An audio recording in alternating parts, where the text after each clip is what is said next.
पता हमको तेरे राह की तरफ है, तेरे राह पर चला हमको खुदाया, बेगुनाह गुदस्त बर्मा साते, बाहुजूरे दिल न करो दम पाते, या इलाही मुझसे मुझको दूर कर, ताकि देखो मुझ में तुझको एक नजर, या इलाही तू मेरा माबूद है, या इलाही तू मेरा माशूक है। পয়গম্বর সুলাইমানের নাম শুনেছেন? কথা বল না কেন? রাজনীতিবিদ নেতা, টপ লেভেলের একজন রাজনীতিবিদ নেতা। কে বলেছে কোরআন হাদিসে রাজনীতি নাই? অবশ্যই আছে, তুমি জানো না। কথা হয় না? সূরা নমল সুলাইমান বিলকিসের ঘটনা আছে না নাই? ইউসুফ জুলাইখার ঘটনা আছে না নাই? বা সুলাইমা দাদে মুলকো সরওয়ারি সদমতি খাতে মশদে ওয়াপুরি, বা সুলাইমা দাদে মুলকো সরওয়ারি সদমতি খাতে মশদে ওয়াপুরি। আল্লাহর জিকিরের কত দাম, কত দাম! আল্লাহর নামের জিকির করো হে মুমিন, জিকির করলে কেমন লাভ হয়। পয়গম্বর সুলাইমানের একটা জীবনের ঘটনা বলবো, কষ্ট হবে নাকি? যেই সুলাইমানকে আল্লাহ গোটা দুনিয়ার রাজত্ব দান করেছেন, সারা দুনিয়ার শাসক পয়গম্বর সুলাইমান, আল্লাহ পাক রব্বুল আলামিন পয়গম্বর সুলাইমানের ওহী নাযিল করলেন, এ সুলাইমান সাগরের কিনারায় যাও, সাগরের কিনারায় দেখো আমি মাওলার নতুন নতুন কুদরত। পয়গম্বর সুলাইমান সারা দুনিয়ার একজন রাষ্ট্রনায়ক, রাজনীতিবিদ, একজন আল্লাহর খাঁটি গোলাম। একদিকে আল্লাহ দান করেছেন নবুয়ত, অপর দিকে দান করেছেন হুকুমত। পয়গম্বর সুলাইমান একা যান না, সাগরের কিনারায় তার একজন খাদেম আসেফকে নিয়ে রওনা হলেন। সাগরের কিনারা যাওয়ার পর চতুর্পার্শ্বে তাকায় আল্লাহকে বলেন, আল্লাহ আপনার কোন কুদরত আমি চোখে দেখতে পাই না, আগে যেমন দেখেছি এমনও তো দেখা যায়, কই আপনার নতুন কিছুই দেখতে পাই না। আল্লাহ পাক বলেন, সুলাইমান তুমি একটু পানির মধ্যে ডুব দাও, পানির মধ্যে আমি মাওলার অনেক কুদরত দেখা যাবে। পয়গম্বর সুলাইমান আসেফকে বলেন, আসেফ একটু পানির মধ্যে ডুব দাও। পয়গম্বর সুলাইমানের হুকুমে খাদেম আসেফ পানির মধ্যে ডুব দেওয়ার পর ভেতরে গিয়া দেখেন নিচেও পানি, উপরে পানি, চতুর্পার্শ্বে পানি। সাগরের মাঝখানে সুন্দর জমরাত ইয়াকুত পাথর দ্বারা একটা সুন্দর স্বর্ণের ঘর বানানো, চতুর্পার্শ্বে ওই সুন্দর একটা ঘর বানানো, চার দেওয়ালের একটা ঘর, জমরাত ইয়াকুত পাথর দ্বারা সুসজ্জিত করা, চার দেওয়ালে চারটা দরওয়াজা, দরওয়াজা চারটাই খোলা, চারটা দরওয়াজা খোলা, কিন্তু একটা দরওয়াজা দিয়ে এক ফোঁটা পানিও ভেতরে ঢুকে না। আসো আল্লাহর কুদরত দেখে দৌড় দিছে পয়গম্বর সুলাইমান, আল্লাহর ওয়াদা তো মিথ্যা না। পয়গম্বর সুলাইমান এমন আপনার আল্লাহর কুদরত দেখলাম, আপনি গিয়ে দেখেন। পয়গম্বর সুলাইমান সেখানে চলে গেছেন, যাওয়ার জন্য নৌকা লাগেনি। এই মিয়া, সুলাইমানের জন্য নৌকা লাগে? বা সুলাইমা দাদি মুলকো সরওয়ারি সদমতি খাতে মশদে ওয়াপুরি।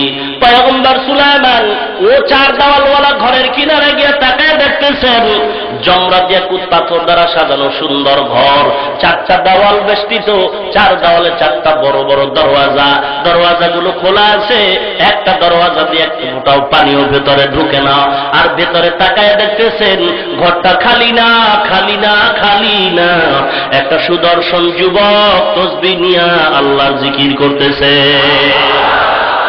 বা সুলাইমা দাদি মুলকো সরওয়ারি সদমতি খাতে মশদে ওয়াপুরি কাদরে কুদ রদ্দুদারি বরকামার আনতা রব্বি আনতা হাসবি যুল জালাল তুহি কাদের জলিলুল্লাহ জাহাদার বহর হালে তুহি মেরা নিগাহদার। যে যেটা বুঝে না তার কাছে একটু কষ্ট লাগে, কিন্তু আনিজি আনিজি লাগে।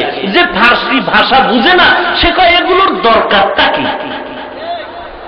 যে ইংলিশ বুঝে না তার কাছে ইংরেজি কেমন যেন অন্ধকার।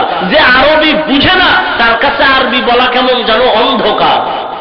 যে ফার্সি বুঝে না সে মন্তব্য করে ফার্সি ভাষা দিয়া লাভ কি। ভাইজান, তুমি বাংলা টকিং করো, ইংলিশেও জানো, আর আমি মোল্লা বাংলাও পারি, ইংলিশও পারি, আরবিও পারি, ফার্সিও পারি, উর্দুও পারি, হিন্দিও পারি। শুনা আমরা বদনাম, কথা কয় না, কথা বলেন। আল্লাহর রহমত যদি হয়, বাংলাদেশের সরকারের পক্ষ থেকে যদি আমাকে ভারতে রাষ্ট্রদূত করে পাঠানো হয়, প্রতিনিধি করে যদি পাঠানো হয়, তাহলে আমি যে কওমিয়া মাদ্রাসায় পড়ে উর্দু হিন্দি শিখছিলাম এটা ভারতে আমার কাজে লাগবে নি। বাংলাদেশের পক্ষ থেকে যদি আমাকে প্রতিনিধি করে পারস্যে পাঠানো হয়, বলো আমি কওমি মাদ্রাসায় পড়ে যেই ফার্সি ভাষা শিখছিলাম এটা কাজে লাগবে নি। আমাকে যদি বাংলাদেশের পক্ষ থেকে প্রতিনিধি করে আরবে পাঠানো হয়, আমি যে কওমি মাদ্রাসায় পড়ে আরবি শিখছিলাম কাজে লাগবে নি। বান্দা আমাকে যদি ইউরোপ আমেরিকায় পাঠানো হয়, আমার যদি আমি ইংরেজিতে পড়েছি এটা কাজে লাগবে কি লাগবে না। মুসলমান ভাষার পণ্ডিত অর্জন করার জন্য, ডক্টরেট ডিগ্রি নেওয়ার জন্য বিদেশে টাকা খরচ করে যায়, আর বাংলাদেশের কওমি মাদ্রাসার মধ্যে অগ্রিম 3টা ভাষার তালিম দেওয়া হয়। এর বদনাম তো দূরের কথা, বরং সুনামে পঞ্চমুখ হইয়া সরকারের উচিত কওমিয়া মাদ্রাসাওয়ালাদের ভাষার উপরে ডক্টরের পুরস্কার দেওয়া। তুমি পাগলের মতো বদনাম করতেছ, তার মার ফিরে গেছে। তোমার তো তার ফিরে গেছে মনে হয়।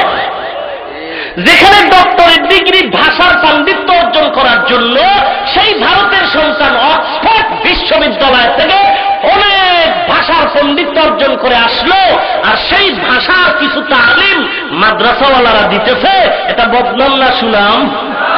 সরকারের উচিত ডক্টরেট ডিগ্রির মসনদে পুরস্কার দেওয়া, নাকি বদনাম গাওয়া? কথা কয় না। আল্লাহ আমাদের তার মার সব ঠিক করে দিন। আর আমি ভাইরা আমার, এজন্য ফার্সি ভাষা মাঝে মাঝে লাগবে কি লাগবে না, কথা বলেন। আর যদি মনে করেন না বাংলাদেশে চুপচাপ থাকবেন, বিদেশের ফিকির নাই, তাহলে আন্তর্জাতিক ম্যান হবেন কিভাবে? ভাইরা আমার,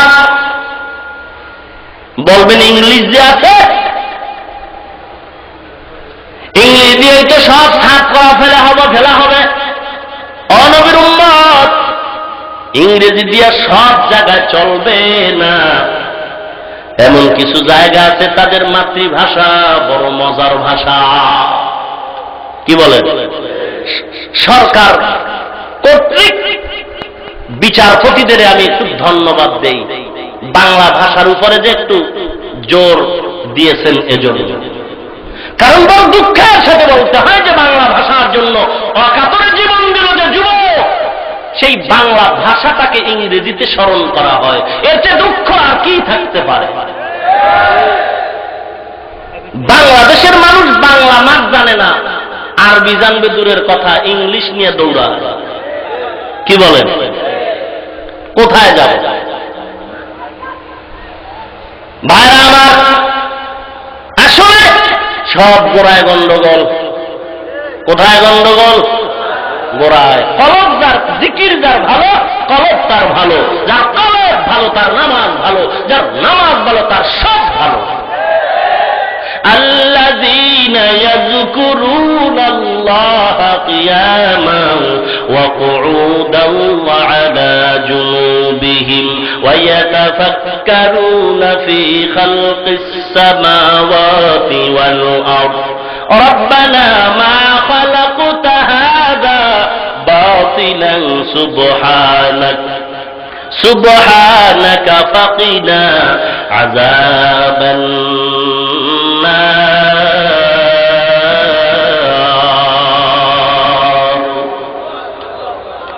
আসতে কন। সুলাইমান নবী ভিতরে তাকায় দেখে যে যুবক জিকির করে। কার জিকির? জোরে বলেন। সুলাইমান নবী ডাক দিয়া বলেন, হে যুবক, তুই কার জিকির করো? বলে আল্লাহর। কয়দিন তুই জিকির করো? কয়দিন? যুবক ডাক দিয়া বলে, ও পয়গম্বর, আমি একদিন আর দুদিন না, 1 বছর আর 2 বছর না, আমি এই ঘরের মধ্যে বৈশা 2004 মাস আমি আল্লাহর জিকির করি। 2004 মাস আমি আল্লাহর জিকির করি। আরে এত বিশাল লম্বা টাইম, ক্ষুধা টুধা লাগে না? যুবক, তোর কি ক্ষুধা পায় না? যুবক বলে, হ্যাঁ আমার পেটে ক্ষুধা পায়। কি খাও? বলে, আল্লাহর কুদরতে দেখি একটা মাছের মাথা আমার সামনে আসে, চেহারাটা মানুষের মতো সামনে দিয়া, কি যেন একটা ঠোঁটের আগায় একটা পাতার মতো দেখা যায়। ওইটা আমি জিহ্বায় লাগানো মাত্র মনে হয় যেন পেটে কোনো ক্ষুধা না। আপনি চিন্তা করেন, 3 বেলা ভাত খাইয়াও এরপরও আরো খামু। আরে পাতা লাগাইলে ক্ষুধা নিবারণ হয়ে যায়। এই তার ফেরারে কেমনে বুঝাবো?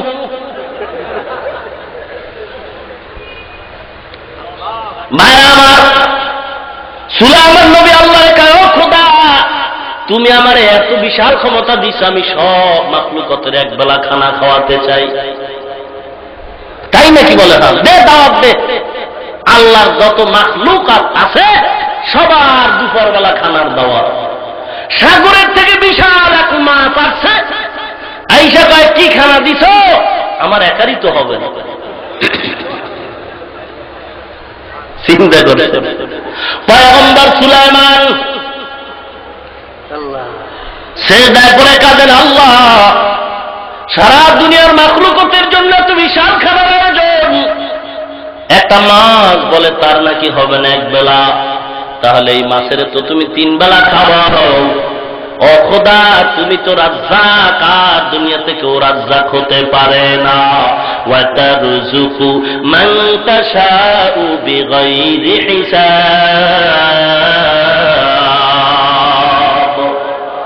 রিজিক দেওয়ার মালিক কে? আর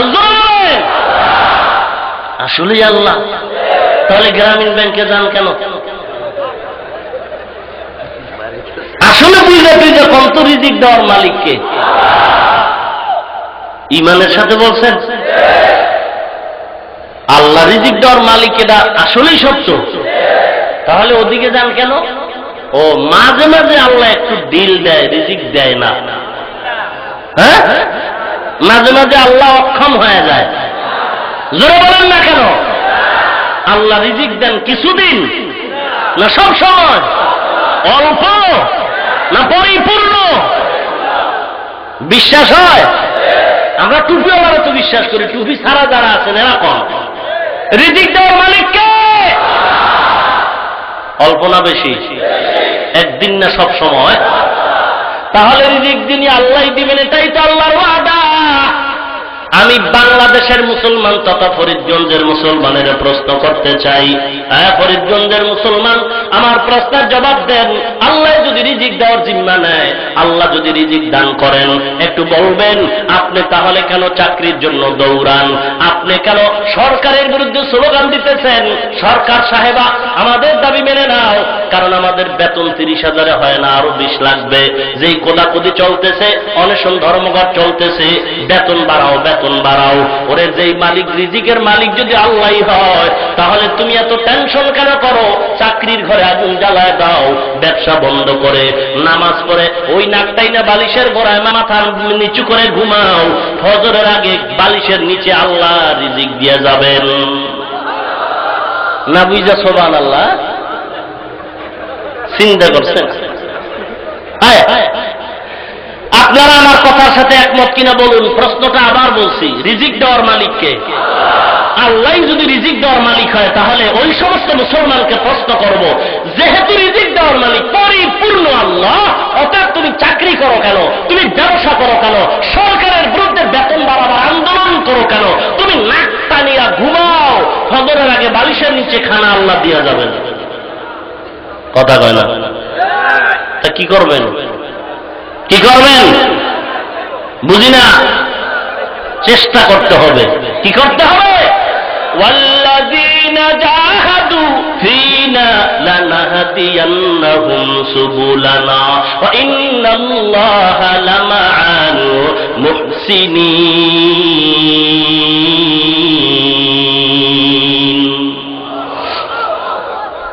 আল্লাহ পাক বলেন চেষ্টা করা বান্দার কাজ পূরণ করবেন কে?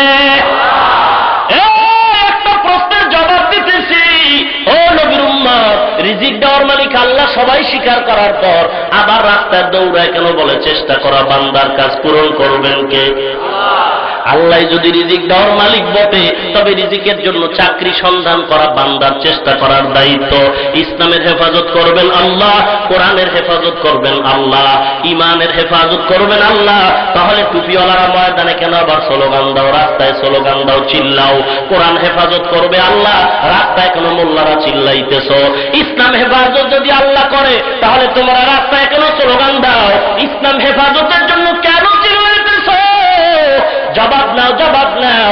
রিজিক দিবেন আমার আল্লাহ, তুমি কেন রাস্তায় দৌড়াও, মানববন্ধন করো, আর বেতন বাড়াবার জন্য আন্দোলন করো, বা চেষ্টা করা বান্দার কাজ? এটাই যদি বুঝো, রিজিক দেওয়ার মালিক যদি আল্লাহ হয় আর তোমার যদি চেষ্টা করতে হয়, আমরা ওই কথা একমত। ইসলাম হেফাজত করবেন আল্লাহ, কোরআন হেফাজত করবেন আল্লাহ। তবে ইমানের দায়িত্ব হিসাবে ইসলাম টিকাবার জন্য নবীর দুশমন আর নাস্তিকের বিরুদ্ধে স্লোগান দেওয়ার দায়িত্ব হলো মুমিনের।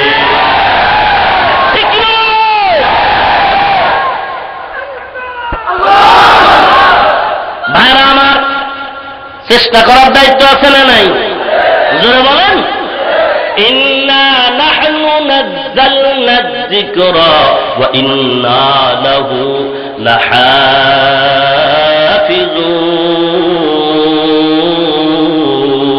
লাহাফিজুন। হেফাজত কে করবেন? আর আমরা নাকটাইনে ঘুমাবো না? আমাদের চেষ্টা কিছু আছে? আল্লাহ বলে বান্দা চেষ্টা করা তোমার দায়িত্ব। আল্লাহ পাক বলেন ইউসুফ নবীর জুলাইখা আটকাইছে প্রেম বন্ধনে আবদ্ধ করার জন্য, কিন্তু ইউসুফ নবী আল্লাহর স্মরণ করে। আল্লাহ কয় বান্দা তোর চেষ্টা যেখানে শেষ, আমি মাওলার রহমত সেখানে শুরু। ইউসুফ নবী কয় চেষ্টা এখনো বাকি। কি? দৌড় দে, দরজা খুলবো আমি। ইউসুফ নবী দৌড় দিছেন তো দরজা খুলে গেছে। ভাইরা আমার, সুলাইমান নবী কয় তুমি এই পানির ভিতরে 2000 বছরের উপরে বসবাস করো, এটা তো এমনিই না, তোমার পিছনে কোনো রহস্য আছে, বলো কিভাবে তুমি এখানে আসছো এবং কি মহৎ এক কাজ করেছো যে কারণে দরজা খোলা বটে পানি ঢুকে না? জবাব দেয়া পয়গম্বর, এর পেছনে অবশ্যই একটা রহস্য আছে, কিন্তু মনে আসতেছে না, কারণ বহু আগের ঘটনা। একটু সময় দেন, আমি ঘটনা স্মরণ করে আপনাকে বলবো। শুনবেন? সবাই শুনতে রাজি আছেন? আল্লাহ কবুল করুন। জিকির করা লাগবে নি? কার জিকির? জোরে বলেন। ভাইরা আমার, জিকির নিয়ে এখন কঠিন ভাইরাস। একদল কয় বান্দা জিকির করবি মনে মনে, মসজিদে কোনো জিকির চলবে না, মসজিদে কোনো জিকির টিকির নাই।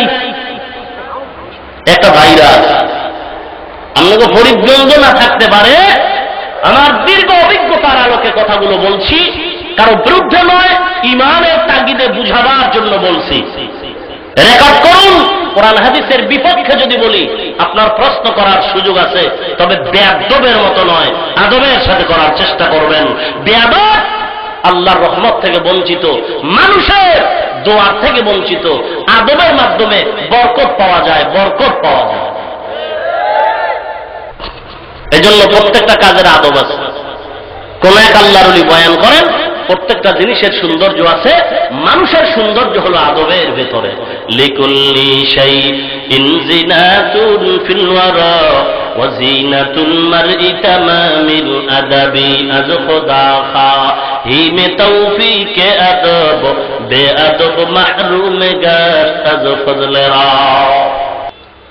ভাইরা আমার, জিকির কার জিকির? একদল মুসলমান বলে মসজিদে জিকির চলবে না। তার কাছে একটু প্রশ্ন আমার, ভাইজান বলেন আল্লাহর ঘর মসজিদে জিকির চলবে না কি মন্দিরে চলবে? মন্দিরে চলবে কি কোন? কাল কালকে থেকে মন্দিরে জিকির চলবে। কি কথা বলতেছেন একটু চিন্তা করুন তো। কথা বলার জন্য ব্যালেন্স থাকা দরকার। মসজিদে জিকির টিকির চলবে না, আর জিকিরের জন্যই তো হলো মসজিদ। মসজিদে চলবে নাকি মন্দিরে চলবে? আল্লাহ কি বলেন শুনেন, وَمَنْ أَظْلَمُ مِمَّنْ مَنَعَ مَسَاجِدَ اللَّهِ أَنْ يُذْكَرَ فِيهَا। তার চেয়ে জালিম আর কে হতে পারে যে আল্লাহর ঘরে জিকিরে বাধা দেয়? তার চেয়ে জালিম আর কে হতে পারে যে আল্লাহর ঘরে জিকিরের মধ্যে বাধা দেয়? ভাইরা আমার, তাহলে জিকির মসজিদে না মন্দিরে? জোরে বলেন। আচ্ছা কর, তবে চিল্লা চিল্লি চলবে না, আস্তে আস্তে করবি। কারণ আল্লাহ আস্তে কইলেও তো শুনে না আল্লাহ। কথা কন। আর একটা ভাইরাস, জোরে জোরে চিল্লায় কোনো জিকির চলবে না, জিকির চলবে আস্তে আস্তে। কারণ আমার আল্লাহ আস্তে বললেও শুনেন কিনা? কথা বলুন। তাহলে জোরে জোরে বলার দরকারটা কি? এ হলো একটা ভাইরাস, অ্যান্টিভাইরাস। শুনেন ভাইরা আমার, খুব খেয়াল করবেন। মাগরিবের 3 রাকাত ফরজ, তার প্রথম 2 রাকাতে। এশার 4 রাকাত ফরজের প্রথম 2 রাকাতে। ফজর নামাজের ফরজ 2 রাকাতে ইমাম সাহেব কেরাত জোরে পড়েন নাকি আস্তে পড়েন? কথা বলেন। আমি বলবো আপনি জোরে পড়বেন না, আস্তেই পড়বেন। কারণ এশার নামাজের প্রথম 2 রাকাতে আপনি জোরে পড়বেন, পরের 2 রাকাতে আস্তে পড়বেন। কি দরকার? আমার আল্লাহ যেহেতু আস্তে বললেই শুনেন, অতএব দ্বিতীয় 2 রাকাতে যেমন চুপচাপ দাঁড়িয়ে থাকেন, ঠিক তেমনি ভাবে প্রথম 2 রাকাতেও সূরা কেরাত আস্তে আস্তে পড়বেন, জোরে পড়ার দরকার নাই। কথা ইসলামি করবা না, জোরে না পড়লে সজদা দেওয়া লাগবে, নাহলে নামাজ শেষ। সব জায়গায় চালাকি চলে? কথা বলুন। সব জায়গায় চালাকি চলবে না। এ নবীর উম্মত, মাগরিবের প্রথম ফরজ 2 রাকাতে কেরাত আস্তে পড়লে সজদা দেওয়া লাগবে, না হয় নামাজ হবে না। আল্লাহ জোরে কথাও শুনেন, আস্তেও শুনেন। তাহলে জোরে পড়ার দরকার কি? বলে যেখানে আইন হয়েছে জোরে পড়ার সেখানে জোরেই পড়তে হবে, যেখানে আস্তে পড়ার আইন সেখানে আস্তে পড়তে হবে। বলে জিকিরের বেলায় আইনটা কি শুনতে চাই? আইন হলে রে গোলাম, খেজুর গাছে দিয়ে তাকাও। খেজুর গাছ থেকে আমি রস খাইতে চাই, একটা হাড়ি ওখানে দিলেই রস আসবে? ওটার সাফ করা লাগবে। কথা হল না কেন? সাফ করতে গিয়া ছোট একটা ছুরি নিলে চলবে না? বিশাল একটা গাছ কাটা দাও নাও, গিয়া কি আস্তে আস্তে মোহাব্বত করলে হবে? জোরে জোরে বাড়ি মারো, জোরে জোরে বাড়ি মারো। কারণ ময়লা বড় তো আঘাত বড়। কথা বলেন না কেন? আমার জামা ময়লা পড়েছে, আমার লোহায় ময়লা পড়েছে। এখন লোহার ময়লা দূর করতে গেলে আস্তে আস্তে হয় না আওয়াজ হয়? কথা কয় না? জামা কাপড়ের ময়লা দূর করতে গিয়ে সাবান লাগাও, পানি দিয়ে ধুইতে থাকো। তাই ধুইতে গেলে আস্তে আস্তে হয় না আওয়াজ হয়? কিছু আওয়াজ করা লাগে না, এমনিই হয়। বান্দা, তোমার অন্তরের ময়লা যদি এত বেশি হয়, তাহলে তোমার ডাক্তার যদি তোমাকে ফর্মুলা দেয়, তুমি জোরে জোরে জিকির করলে তোমার ঔষধ দূর, তোমার রোগ ভালো হয়ে যাবে। তাহলে সেই বান্দা জোরে জোরে জিকির করবা। আর যেই বান্দার আস্তে আস্তে জিকির করলে তার অন্তর ভালো থাকে, তাহলে তার জোরে করার দরকার নাই। অতএব জোরেওয়ালা আস্তেওয়ালারে বাধা দেওয়ার সুযোগ নাই, আস্তেওয়ালা জোরেওয়ালারে বাধা দেওয়ার জায়গা না। আচ্ছা কর, কিন্তু সবাই মিললে কেন একা একা কমায় বই কর? সবাই মিললে এক জায়গায় বইয়া কি একটা মগের মূল্য পাইছো বাজারের মতো। হ্যাঁ, জোরে জোরে চিল্লাও সবাই মিলিয়া, কি পাইছো? একা একা কর। একটা ভাইরাস শুনুন, ভাইরাস নামাজ একা একা পড়ার চেয়ে জামাতে পড়ার ফজিলত কম না বেশি? এ নবীর উম্মত, ভালো করে শুনে নাও। এই ময়দানে বয়ান চলতেছে, আমি মোল্লা হাত তুলে দোয়া করতেছি। আমি মাওলানার দোয়া যদি কবুল না হয়, এই ময়দানে বহু মাসুম তালিবুল ইলম আছে যারা জিন্দেগিতে গুনার আমল এখনো জারি হয় নাই। এখানে বহু এতিম আছে যার মা নাই, বাবা নাই। এখানে বহু তালিবুল ইলম, বহু আল্লাহর বান্দা আছে যাদের কান্না কবুল হয়ে যাবে। আল্লাহর নবী বলেন, আত-তাইবু মিনাজ যামবি কামাল্লা যামবালা। একজনের দোয়া যদি কবুল হয়, তওবা যদি কবুল হয়, বাকি গুনাহগারের গুনাহও আল্লাহ মাফ করে দিবে। জামাতে নামাজ পড়ো না কেন? বলে জামাতে নামাজ পড়লে একজনের নামাজ যদি কবুল হয়, বাকি বান্দার নামাজ কবুল হয়ে যাবে। একজনের দোয়া যদি কবুল হয়, বাকি বান্দার দোয়া কবুল হয়ে যাবে। আল্লাহর নবী বলতেছেন, বান্দা যখন একা একা আমার স্মরণ করে, আল্লাহ তার বান্দার একা একা স্মরণ করেন। বান্দা যখন আল মজলিস মিলে আল্লাহ স্মরণ করে, আমার আল্লাহ উত্তম মজলিস ফেরেশতাদের নিয়ে আল্লাহ বান্দার স্মরণ করে। ভাইরা আমার, ভালো করে বুঝবেন, তাহলে একা একা আমলের চেয়ে অনেক ক্ষেত্রে জামাতের আমল আল্লাহর কাছে বেশি গ্রহণযোগ্য, ঠিক নেই? এবার শুনুন নকলি দলিল। قال رسول الله صلى الله عليه وسلم لا يقعد قوم يذكرون الله ইল্লা হাফাতুমুল মালাইকা। আল্লাহর নবী কি বলেন খুব খেয়াল করবেন। লা ইয়াযকুরুনাল্লাহ কিয়ামা। আল্লাহ পাক বলেন লা ইয়াকুদু কওমুন, এমন কোন কওম নাই যারা আল্লাহর জিকির করে অথচ রহমতের ফেরেশতারা তাদের কাছে আসে না। তার মানে ওই কওম, ওই জাতি যারা আল্লাহর জিকির করে এবং আল্লাহর রহমত তাদেরকে ঘিরে ফেলে। এবার আপনাদের থেকে জানতে চাই, কওম জাতি একজন নাকি অনেক? কথা বলুন। আল্লাহ বলেন এমন কওম, এমন কওম, এমন জাতি যারা আল্লাহর জিকির করে অথচ রহমত আসবে না। অবশ্যই রহমত আসবে। আল্লাহ নবী বলেন, ফেরেশতাকে বলে তোমরাও তার পাশে বসে যাও। আনা মা আবদি, আল্লাহ পাক বলেন আমি আমার বান্দার সাথে থাকি।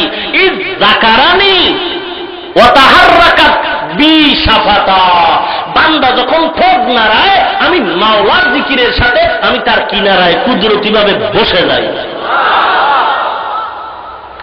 ভাইরা আমার, আল্লাহ পাক রব্বুল আলামিন বলেন এমন মজলিসে যারা আল্লাহর স্মরণ করবে, এই মজলিসটারও দাম আল্লাহর কাছে বেশি না কম? জোরে বলেন। তাহলে একা একা আমলের চেয়ে মানুষ নিয়ে অধিক আমল করার দাম অনেক ক্ষেত্রে আল্লাহর কাছে বেশি। এই কথার ব্যাখ্যা এমনটা না যে একা একা আমল করলে হবে না, এমনটা নাকি? উল্টা বুঝবেন না কেউ। আচ্ছা তাহলে কর, সমস্যা নেই, লাফাও তা। কয়েকজন বইছ জিকির আজকাল করবি, ভালো কথা। লাভ দাও কেন? চিৎ দাও কেন? ফাড় দাও কেন? দৌড় দাও কেন?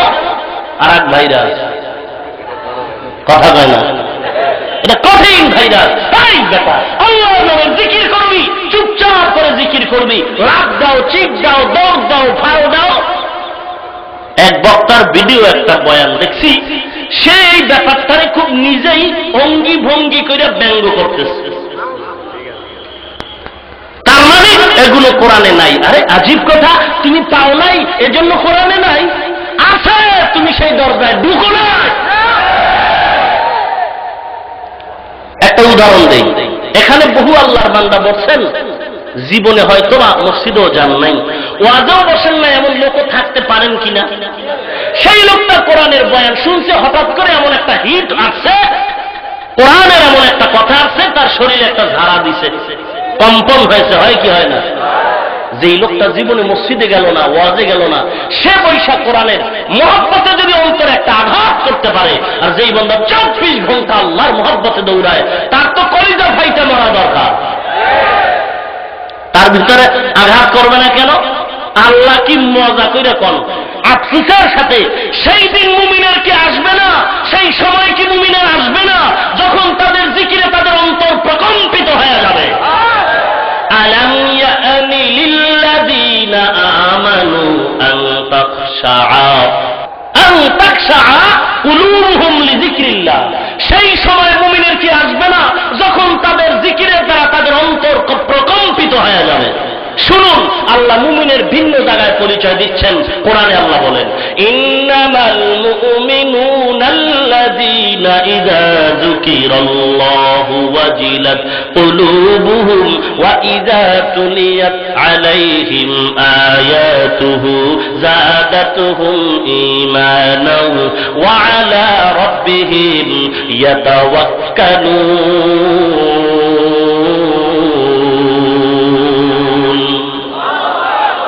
আল্লাহ পাক বলেন, ভালো করে খেয়াল করবেন, মুমিনের পরিচয় নাও। ইযা যুকিরাল্লাহ, যখন তাদের সামনে আল্লাহর জিকির করা হয়, ওয়াজিলাত কুলুবুহুম, তখন তাদের অন্তরে জালজালা কম্পন, ঈমানা, এবং তাদের সামনে যদি আল্লাহর কালামের তেলাওয়াত করা হয় তখন তাদের ঈমানের পাওয়ার আরো বেড়ে যায়। আল্লাহ পাক এখানে জিকির দ্বারা আল্লাহর মূল জিকিরের কথা বলছেন, আল্লাহর নামের জিকির। এখানে কোরআন তেলাওয়াতের জিকির উদ্দেশ্য না, কারণ কোরআন তেলাওয়াতের অ্যাকশন আলাদা, আল্লাহর নামের জিকিরের অ্যাকশন আলাদা। কেমন আলাদা? নামাজ রোজাও জিকির, যাকাত হজ যাকাত জিকির, আর আল্লাহ আল্লাহ ডাকাও জিকির, ইল্লাল্লাহ ইল্লাল্লাহ জিকির।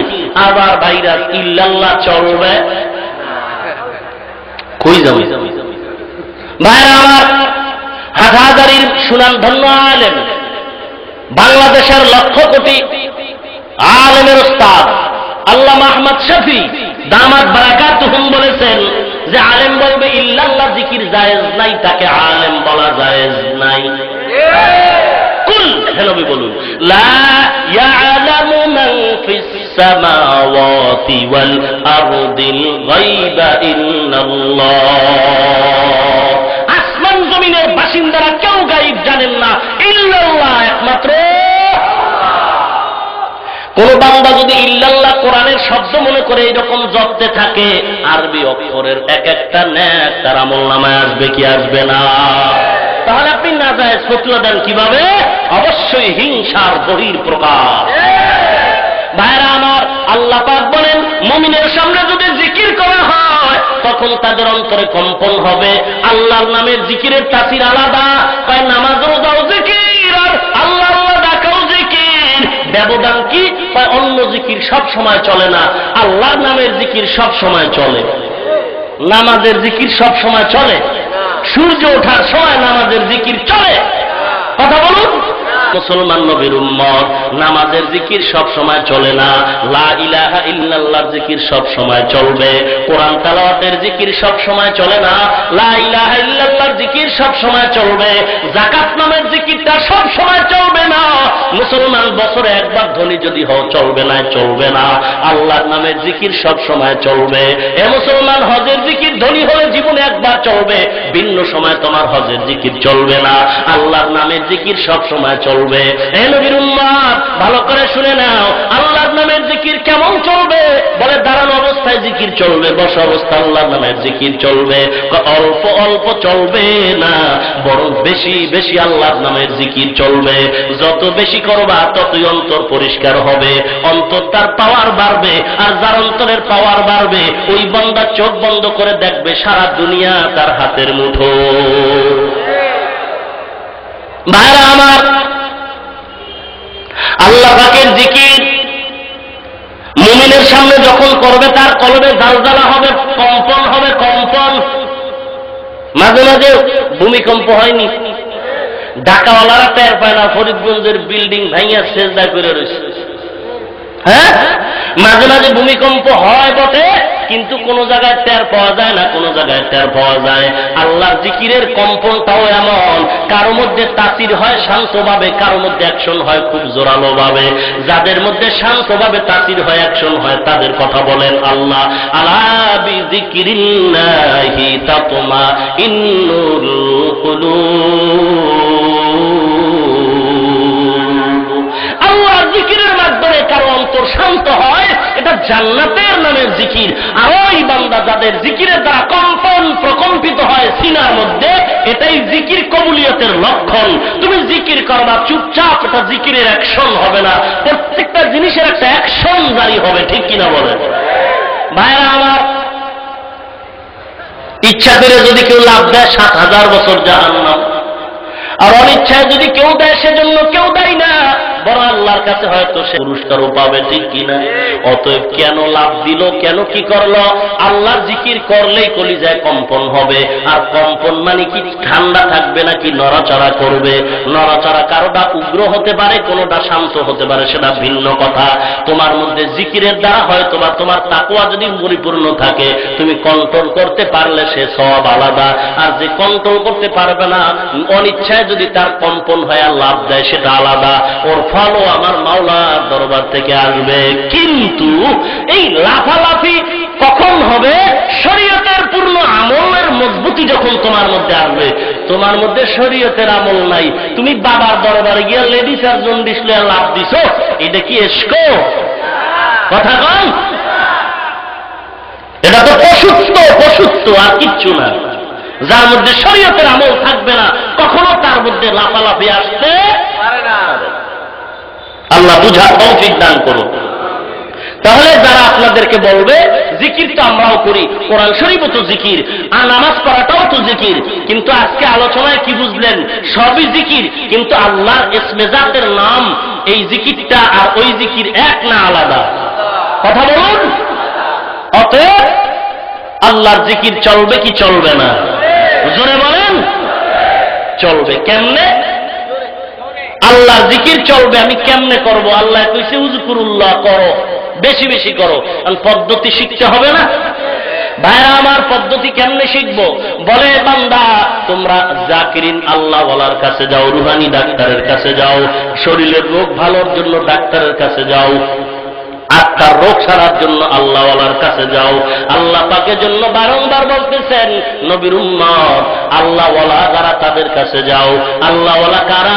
যাদের মধ্যে কোনোদিন সুন্নতের উল্টা কোনো আমল দেখবা না, যার মধ্যে সুন্নত কোরআন হাদিসের বিরোধী আমল দেখবা, সে কোনোদিন আল্লাহর ওলি হতে পারে না।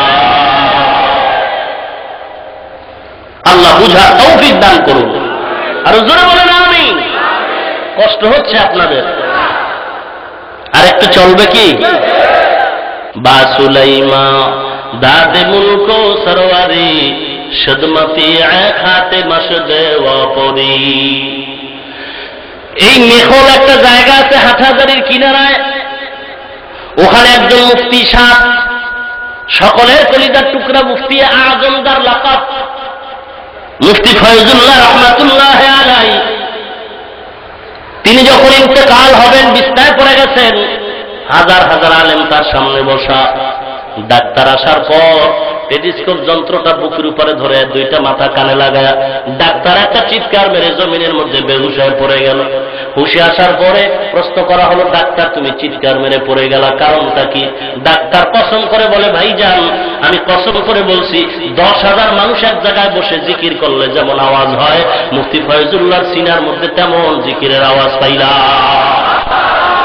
জিক্রে হাতা মুদবে দাই রুহেরা মরহমা মুদই দিলে মজরুহেরা দিল জু খালি याद हक से आए जाओ खानाए शैता है ओ दिल बेगुमा। এজন্য আল্লাহর জিকির হাঁটতে চলতে বলতে সব সময় করতে থাকো, জিকির বন্ধ করার কোনো সুযোগ নাই। ও নবীর উম্মত, সব সময় আল্লাহর জিকির করো, তাসবিহ পড়তে থাকো। ইয়া আইয়ুহাল্লাযীনা আমানু যকুরুল্লাহা যিকরান কাসীরা ওয়া সাব্বিহুহু বুকরাতান ওয়া আসীলা। আল্লাহর জিকির বেশি বেশি করো, হাঁটতে চলতে সব সময়। ও ব্যবসায়ী ভাই, দোকানে বসে আছেন, জিহ্বার তো কোনো কাজ নাই।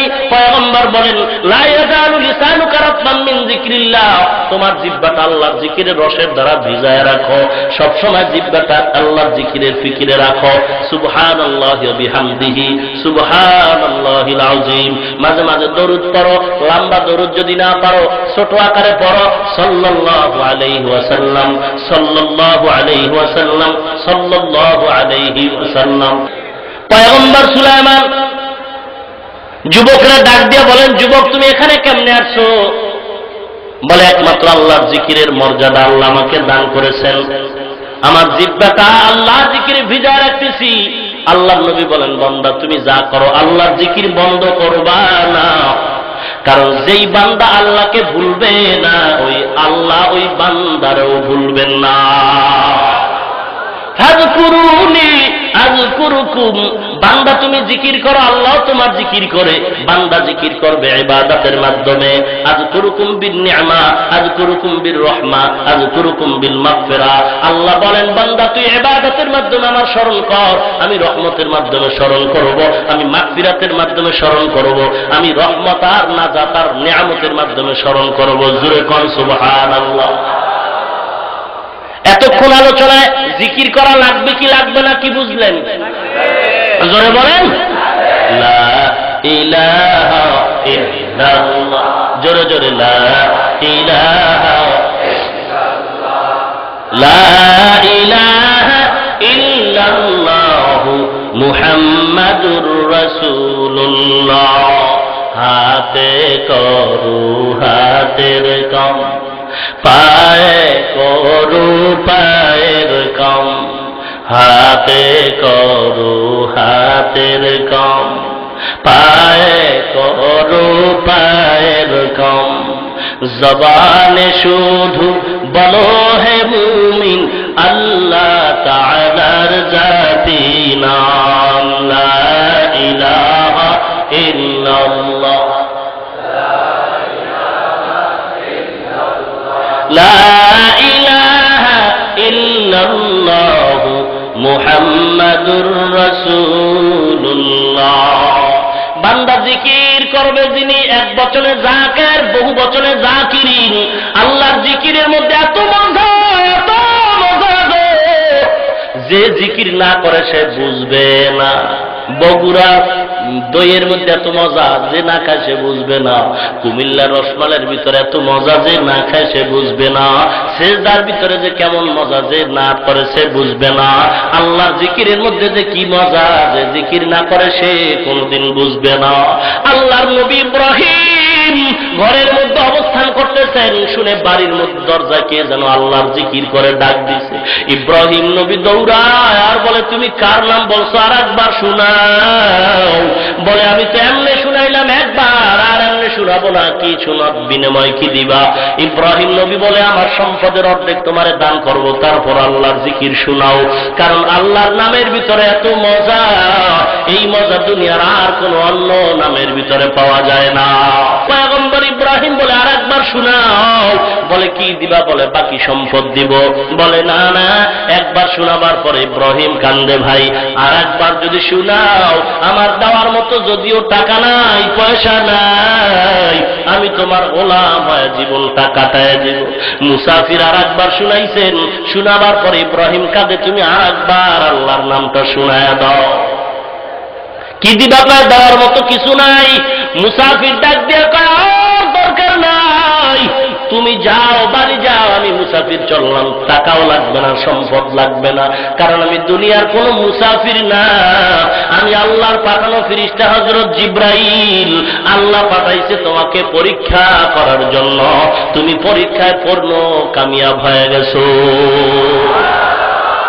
আল্লাহর জিকির যারা করবে ও নবীর উম্মত, তার মৃত্যুর সময় জিকিরটাই জবান থেকে বের হয়ে যাবে। অতএব জিকির বন্ধ করা যাবে না। জিকির করবে যত বান্দা ততই আল্লাহ তার কাছে আসবে, ঠিক কিনা? জিকির করছেন নবী ওলি,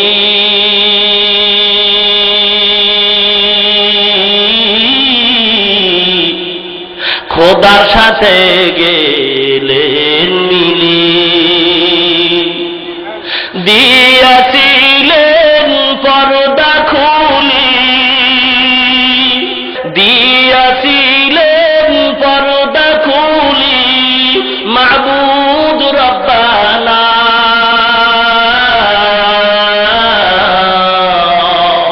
হামেশা জিকির করো মুমিন, গাফেল থাইকো না। হামেশা জিকির করো মুমিন, গাফেল থাইকো না। জিকির করছেন মুসা নবী,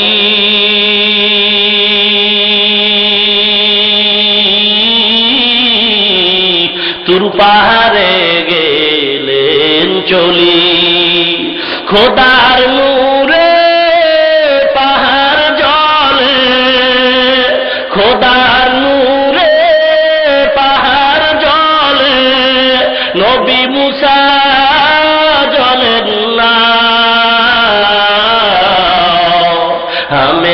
জিকির করো মুমিন গাফেল থাইকো না হামেশা জিকির করো মুমিন গাফেল থাইকো না জিকির করছেন নবী ওলি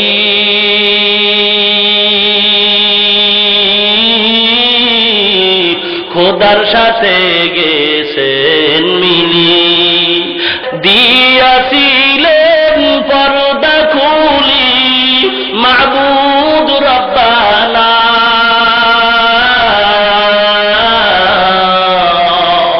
হামেশা জিকির করো মুমিন গাফেল থাইকো না হামেশা জিকির করো মুমিন গাফেল থাইকো না কার জিকির করবেন কোন ভেদাভেদ আছে জিকিরে যারা জিকির দুশ্মন তারা আল্লাহরই দুশ্মন যারা জিকির পছন্দ করে না মূলত তারা আল্লাহকেই পছন্দ করেন না অতএব জিকির করার হুকুম কোন পীরের নাকি আল্লাহ লাগবে কি লাগবে না আল্লাহ কবুল করুন বলেন আমিন আলহামদুলিল্লাহি রাব্বিল আলামিন রব্বানা যালামনা আনফুসানা ওয়া ইন লাম তাগফির লানা ওয়া তারহামনা লানাকুনান্না মিনাল খাসিরিন ربنا آتنا في الدنيا حسنة وفي الآخرة حسنة وقنا عذاب النار সবাই জবান খুলে মা বাবার মহব্বতে দোয়ার জন্য পড়েন রব্বির হামহুমা কামা রব্বায়ানি রব্বির হামহুমা কামা রব্বায়ানি সগীরা बता हमको तेरे राह की इस तरफ है तेरे राह पर चला हमको खुदाया बेगुनाह न गुज़श्त बरमा साते बाहुजूरे दिल न कर दम ताते या इलाही मुझसे मुझको दूर कर ताके देखो मुझ में तुझको एक नजर या इलाही तू मेरा माबूद है या इलाही तू मेरा माशूक है अल्लाहुम्मा इन्नका अफुव्वुन तुहिब्बुल अफ़्वा फ़अफ़ु अन्नी या अरहमर राहिमीन या अरहमर राहिमीन يا أرحم الراحمين اللهم اجعلني في عيني صغيرا وفي أعين الناس كبيرا اللهم اكفناهم بما شئت اللهم إنا نجعلك في نحورهم ونعوذ بك من شرورهم اللهم اجعلني من المستجابين للدعوات اللهم اجعلني من المستجابين للدعوات اللهم اجعلني من المستجابين للدعوات اللهم نور قلوبنا بنور معرفتك اللهم طهر قلوبنا عن غيرك اللهم نور قلوبنا بالقرآن وزين أخلاقنا بالقرآن يا الله সকলের কলিজার টুকরা দূরের ভাই মরহুম আইনুদ্দিন আলা যাদের রুহের মাগফিরাত কামনা আজকের ওয়াজের আয়োজন আইনুদ্দিন ভাই নাই তার আজকের গুণের আলোচনা চলছে আয় আল্লাহ ফরিদগঞ্জের জমিনে তার স্মরণে যে আলোচনার মাহফিল মেহেরবানি করে মাহফিল আপনি কুদরতি ভাবে কবুল করে নেন আল্লাহ আলোচনা অনেক হয়েছে ভুল ত্রুটি ক্ষমা করে দেন আল্লাহ সওয়াবটুকু কোটি কোটি কোটি গুণে বাড়ায় নবীজির রওজা মোবারকে পৌঁছায় দেন আল্লাহ আদম আলাইহিস সালাম থেকে আজ পর্যন্ত যত মুমিন মুমিনাত আম্বিয়ায়ে কেরাম সাহাবায়ে কেরাম শুহাদায়ে কেরাম আউলিয়ায়ে কেরাম অন্ধকার কবরে যারা পড়ে আছেন দয়া করে সকলের কবরে সওয়াব পৌঁছায় দেয় আয় আল্লাহ মরহুম আইনুদ্দিন আজাদ যার নামের উপর মাহফিল, দয়া করে আমাদের সমস্ত সওয়াব তার কবরে পৌঁছায়া দেন। আয় আল্লাহ তাআলা বিশেষ করে আরো দোয়া চেয়েছেন। আয় আল্লাহ কয়েকদিন আগে আপনার এক বান্দা চলে গেছেন সন্তোষপুরের পীর সাহেব মরহুম, মেহেরবানি করে তার কবর জান্নাতের বাগান বানায়া দেন। আয় আল্লাহ আমরা যারা হাত তুলেছি আমাদের সবাইকে আপনার গোলাম হিসাবে কবুল করে নেন। আয় আল্লাহ সারা দুনিয়ায় শান্তি দান করেন, বাংলার জমিন শান্তির জমিন বানায় দেন। আল্লাহ ইসলামের জন্য, দেশ রক্ষার জন্য যারা জীবনটা দিয়ে দিছে তাদের আপনি কবুল করে নেন। বর্তমানে যারা দেশ রক্ষা ইসলামের জন্য চেষ্টা করে তাদেরও কবুল করে নেন। আয় আল্লাহ যারা ব্যবসা করে, চাকরি করে, কামাই রুজির ভিতরে বরকত দান করে দেন। লেখাপড়া যারা করে সফলতা দান করেন আল্লাহ, হালাল বরকতি রিজিকের ব্যবস্থা করে দেন আল্লাহ। আয় আল্লাহ অনেক ওলামায়ে কেরাম নিয়ে হাত তুললাম, ও অনেক তালিবুল ইলমরা হাত তুলেছেন, যুবক ভাইরা হাত তুলেছেন, অনেক ব্যবসায়ী চাকরিজীবী কর্মচারীরা হাত তুলেছেন, অনেক মা বোনেরাও হাত তুলেছেন, মুরব্বীরাও হাত তুলেছেন। আয় আল্লাহ জানি না কার মা নাই, কার বাবা নাই, দোয়ার পরে সবাই বাড়ি চলে যাবে। অনেকে দরওয়াজায় গিয়া দেখবে মা অপেক্ষা করে, সন্তান কেন এখনো ঘরে আসে। আর একদল আপনার গোলাম দরওয়াজায় গিয়ে দাঁড়াবে, দেখবে মা নাই, তার বাবা নাই। অন্ধকার কবর থেকে মা বাবা ডেকে বলে, সন্তান 5 খান পাতলা কাপড়ের প্যাকেট বানায় কবরে রাখছো রে বাবা, আজকে দরওয়াজা নাই, বিছানা নাই। সন্তান আজকে তুমি গরমের ভিতরে ফ্যানের বাতাস লাগাও, শীতের মধ্যে তুমি ল্যাপ গায়ে দাও, দরওয়াজা জানালা বৃষ্টি থেকে হেফাজতের জন্য আটকাও। আর তোর মা বাবার কবরে বৃষ্টির পানিগুলো গড়ায় গড়ায় যাচ্ছে। এ সন্তান আজকে তুই আজের প্যান্ডেলে আসো, একটু দোয়া কর। ও সন্তান আমি মা তোরে দূরে রেখে কখনো খাইতাম না, ঘুমাইতাম না, কত ভালো ভালো খানা ঘরে তৈরি হইতো, আমি মা খাইতাম না, তোর বাবায় তোর ভাই বোনেরা খাইত। তোর বাবা মাঝে মাঝে বলতেন, ও বিবি তুমি কেন খাও না? আমি জবাব দিতাম, স্বামী গো সবাই আমার চোখের সামনে, কিন্তু আমার একটা সন্তান আমার চোখের আড়াল হয়ে চাকরিতে আছে। যখন আমি ভালো খানা মুখে দিতে যাই ওর জন্য পারি না, ওর কথা আমার মনে পড়ে, না জানি বাবায় কত কষ্ট করতেছে, এই কারণে আর আমি গোশত মুখে নিয়েও খাইতে পারি না, ফালায় দে। সন্তানের জন্য কত ঘুম নষ্ট করলাম, নিজের রাত ঘুমাই নাই। আমি মা মাঝে মাঝে বাতি জ্বালায় মশারি টানায় দিতাম, মশা তাড়াই। ও সন্তান আজকে তুই বড় হয়ে গেছো আর আমি ঘুমাও, আমি মা বাবার কথা কি তোর মনে পড়ে না রে সন্তান? মা বাবার জন্য কি একটু দয়াও হয় না রে সন্তান? আমার নবীজিও বড় এতিম, মা নাই, বাবা নাই। হায় আল্লাহ তাকায় দেখেন এই ময়দানে কে মা বাবা হারায় দিনের মতো হাত তুলছে। আয় আল্লাহ তাআলা অনেকেরই মা নাই, বাবা নাই।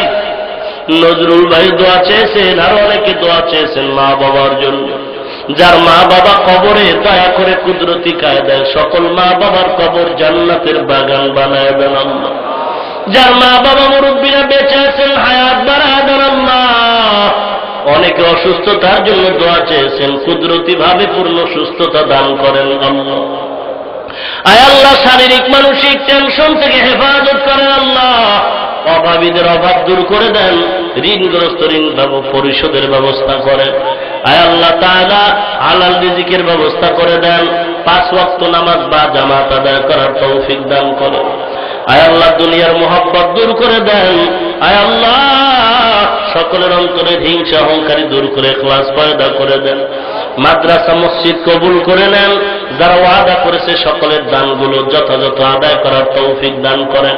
টাকা দিয়া, পয়সা দিয়া, সময় দিয়া, কথা দিয়া সহযোগিতা যারা করেছে কবুল করে নেন। মাহফিল নাজাতের ওসিলা বানায় দেন। আয় আল্লাহ বেশি বেশি নেক আমল করার তৌফিক দান করে দেন আল্লাহ। আয় আল্লাহ জীবনে একবারও যদি হয় সুন্দর ওই কাবা ও মদিনা জিয়ারত করার তৌফিক দান করেন আল্লাহ। নবীজির রওজায় যাওয়ার তৌফিক দান করেন, কাবার গিলাফ ধরে দোয়া করার তৌফিক দান করেন আল্লাহ। যারা টাকা জমা দিয়েছে যথাযথভাবে পালন করার তৌফিক দান করেন, মুসিবত থেকে হেফাজত করেন। আয় আল্লাহ স্বাস্থ্যকণ্ঠ সুন্দর ও সুস্থ করে দেন। আয় আল্লাহ জালিমদের জুলুম, মুনাফিকদের মুনাফিকি থেকে হেফাজত করেন আল্লাহ। আয় আল্লাহ সকলের ন্যাক আশা পূরণ করে দেন। মা বোনদের পর্দানিশীন বানায় দেন, ছেলে সন্তান নেককার দিনদার বানায় দেন। আয় আল্লাহ আমাদের পরস্পরে মিল পয়দা করে দেন। আয় আল্লাহ তাআলা রব্বুল আলামিন সমস্ত মাদ্রাসা মসজিদগুলো কবুল করে নেন। আয় আল্লাহ ওস্তাদ ছাত্র ইমাম মুক্তাদি কবুল করে নেন। ইসলামের ব্যানার নিয়ে যারা মানুষের ধোঁকা দেয় তাদের হেদায়েত দান করেন। ও সমস্ত মুনাফিক থেকে আমাদের ঈমান আমল হেফাজত করেন আল্লাহ। সুবহানাল্লাহি ওয়া বিহামদিহি সুবহানাল্লাহিল আযীম। ওয়া সাল্লাল্লাহু তাআলা আলা খায়রি খালকিহি মুহাম্মাদ ওয়া আলা আলিহি ওয়া আসহাবিহি আজমাইন। আমিন আমিন আমিন বিরহমাতিকা ইয়া আরহামার রাহিমিন।